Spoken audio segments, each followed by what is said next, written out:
Hi అండి, welcome to Shilpa Mohan recipes. ఇవాళ చిలకడ దుంపలతో ఒక సూపర్ టేస్టీగా ఉండే రెసిపీ ప్రిపేర్ చేస్తున్నానండి. ఈ చిలకడ దుంపల్లో పీచు పదార్థం, అలాగే మనకు ఇమ్యూనిటీ పవర్ని పెంచే గుణాలు కూడా ఉంటాయండి. కాబట్టి అస్సలు మిస్ చేయకండి. ఇలా పిల్లలకి చేసి పెట్టండి, చాలా హెల్త్కి మంచిదండి. నేను ఒక పావు కిలో చిలకడ దుంపలు తీసుకున్నానండి. శుభ్రంగా కడిగేసుకొని కుక్కర్లో వేసుకొని కొద్దిగా వాటర్ పోసుకొని ఇది కుక్కర్ మూత పెట్టుకొని స్టవ్ పైన పెట్టుకొని జస్ట్ ఒక్క విజిల్స్ వచ్చేంతరకు పెట్టుకుంటే చాలండి. 1-2 విజిల్స్ చాలండి. హై ఫ్లేమ్లో పెడితే 2 విజిల్స్, కాస్త మీడియంలో పెడితే 2 విజిల్స్ పెట్టుకోండి చాలు. నేను 2 విజిల్స్ పెట్టానండి హై ఫ్లేమ్లో పెట్టుకొని. ఇప్పుడు వీటిని తొక్క తీసేసుకోవాలి. ఇది ఎక్కువ బాయిల్ చేసుకోకూడదండి, కాస్త హాఫ్ బాయిల్ లాగానే ఇది ఉడికించుకోవాలి. చాలా టేస్టీగా ఉంటుందండి చిలకడ దుంప. అసలు చాలామంది తినరు కదండి, కానీ ఇలా చేసి పెట్టారంటే ఎవరైనా తింటారండి. చూడండి, ఇలా కాస్త గట్టిగా ఉండాలి. అన్నీ ఇలాగే తొక్క తీసి ఉంచుకోవాలి. ఇప్పుడు మనము ఇలా కొబ్బరి తురుము ఉంటుంది కదండి, ఈ తురుముతో తురిమేసుకోవాలి ఒక గిన్నెలోకి. మనం చేత్తో మెదుపుకున్నాం అనుకో ఉండల్లాగా ఉంటాయండి. కాబట్టి ఇలా బౌల్లోకి ఇలా తురిమేసుకోండి తురుముతో. చూడండి, తురుముతుంటే కొబ్బరి తురుములాగా పడుతుంది. ఇలా ఉడికించుకోవాలండి, పేస్ట్ లాగా అవ్వకూడదు. ఇలా తురుముతుంటే కొబ్బరి తురుములాగా రావాలి. కాబట్టి మీరు కుక్కర్లో పెట్టినప్పుడు హై ఫ్లేమ్లో 2 విజిల్ పెట్టండి, కరెక్ట్గా ఉడికిపోతుందండి చిలకడ దుంప చక్కగా. మిగతా అన్నీ కూడా ఇలాగే తురుముంచుకోవాలి. చూడండి, అంతా ఇలా తురుముకున్న తర్వాత ఇందులో 2 టేబుల్ స్పూన్లు రవ్వ యాడ్ చేసుకోవాలి. మనం బొంబాయి రవ్వ ఉంటుంది కదండి, ఉప్మా చేస్తాం కదా, ఆ రవ్వ యాడ్ చేసుకోవాలి. అలాగే ఇందులో ఒక 1/2 టీ స్పూన్ ఇలాచీ పౌడర్ వేసుకోవాలి. అలాగే 1/4 టీ స్పూన్ సాల్ట్ వేసుకొని, అలాగే దీనికి తగినంత బెల్లం యాడ్ చేసుకోవాలండి. మనకి ఎంత స్వీట్ కావాలో దానికి తగినంత బెల్లం యాడ్ చేసుకోవాలి. పొడి పొడిగా చేసుకొని వేసుకోవాలి. అలాగే ఒకవేళ రాళ్ళు ఉన్నట్లయితే కాస్త కరిగించుకొని కూడా వేసుకోవచ్చండి. ఇప్పుడు ఇందులో మనం దోసపిండి వేసుకోవాలి. ఇడ్లీ పిండి ఉంటుంది కదండి, అది ఒక 2 గంటలు వేసుకోవాలి. మరి ఎక్కువ వేసుకోకండి, కొద్దిగా వేసుకోవాలి. ఇదంతా ఒకసారి బాగా మిక్స్ చేసుకోవాలి. టేస్ట్ అయితే చాలా బాగుంటుందండి. జస్ట్ మనము 10 నిమిషాలు ఈజీగా ప్రిపేర్ చేసి ఇవ్వచ్చు పిల్లలకి, స్నాక్ ఐటెం కావాలన్నా కూడా.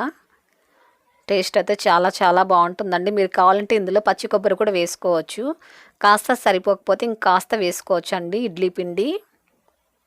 మరి ఎక్కువ పిండి వేయకూడదండి, పిండి కాస్త తక్కువగానే ఉండాలి. అలాగే చిలకడ దుంప మిశ్రమం ఎక్కువగా ఉండాలి.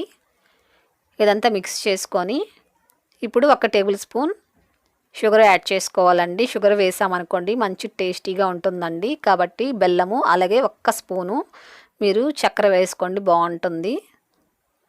ఇదంతా ఇలా కలుపుకొని మూత పెట్టుకొని జస్ట్ ఒక 10 నిమిషాల పాటు పక్కన పెట్టుకుందామండి. ఎందుకంటే రవ్వ వేసాం కదా, కాబట్టి జస్ట్ 10 నిమిషాల పాటు పక్కన పెట్టుకోవాలి. చూడండి, 10 నిమిషాల తర్వాత చక్కగా నానిపోయిందండి రవ్వ అంతా కూడా. పిండి కూడా కాస్త లూజ్ అయింది కదా బెల్లం కరిగి. ఇప్పుడు ఇందులో చివరగా మనము బేకింగ్ సోడా వేసుకోవాలండి. ఇడ్లీ సోడా ఉంటుంది కదా, అది వేసుకోవాలి. ఒక 1/4 టీ స్పూన్ వేసుకొని బాగా మిక్స్ చేసుకోవాలి. ఇలా బాగా మిక్స్ చేసుకున్నాం అనుకో పిండి బాగా పొంగుతూ వస్తుందండి. ఇంతే అండి, వాటర్ ఏమి ఎక్కువ వేయకండి, ఒక్క డ్రాప్ వేసుకుంటే చాలండి. ఇప్పుడు వాటరు కాస్త గట్టిగా ఉంది కదా, కొద్దిగా వాటర్ వేసుకోవాలి. ఒకసారి ఇదంతా బాగా మిక్స్ చేసుకోవాలి. పిండి కాస్త గట్టిగానే ఉండాలండి, ఇడ్లీ పిండి కంటే కూడా ఇంకాస్త గట్టిగా ఉండాలి. ఓకే అండి, ఇలాగుంటే సరిపోతుంది. ఇప్పుడు ఇది పక్కన పెట్టుకొని స్టవ్ వెలిగించుకొని మనం పొంగనాలు చేస్తాం కదండి, ఆ ప్యాన్ పెట్టుకోవాలి. మీరు కావాలంటే నెయ్యి అయినా వేసుకోవచ్చు, లేకపోతే ఆయిల్ అన్నా వేసుకోవచ్చు అండి. పిల్లలకైతే నెయ్యితో చేసి పెట్టివ్వండి, చాలా టేస్టీగా ఉంటాయండి.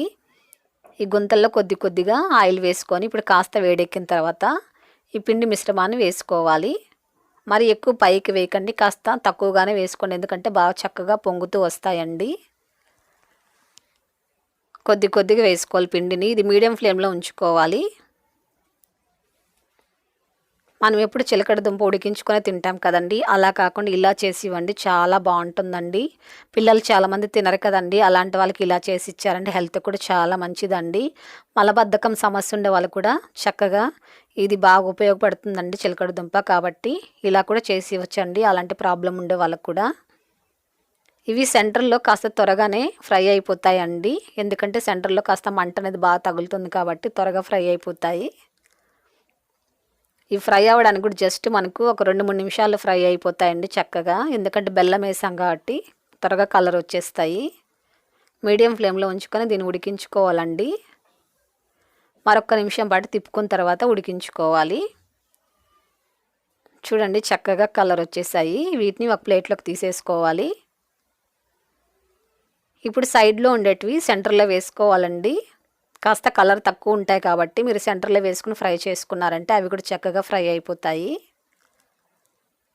టేస్ట్ అయితే చాలా బాగుంటాయండి. మీరు కావాలంటే పచ్చి కొబ్బరి కూడా వేసుకోవచ్చు. చూడండి ఎంత చక్కగా ఉన్నాయో. చూసారు కదండి, ఎమ్మీగా మీకు స్వీట్ పొంగనాలు రెడీ అయిపోయాయండి. మీరు కూడా ఒకసారి ప్రిపేర్ చేసి అలాగొచ్చింది నాకు తప్పకుండా కామెంట్ చేయండి, షేర్ చేయండి, లైక్ చేయండి. ఫస్ట్ టైం మన ఛానల్ చూస్తున్నట్లయితే సబ్స్క్రైబ్ చేసుకోండి.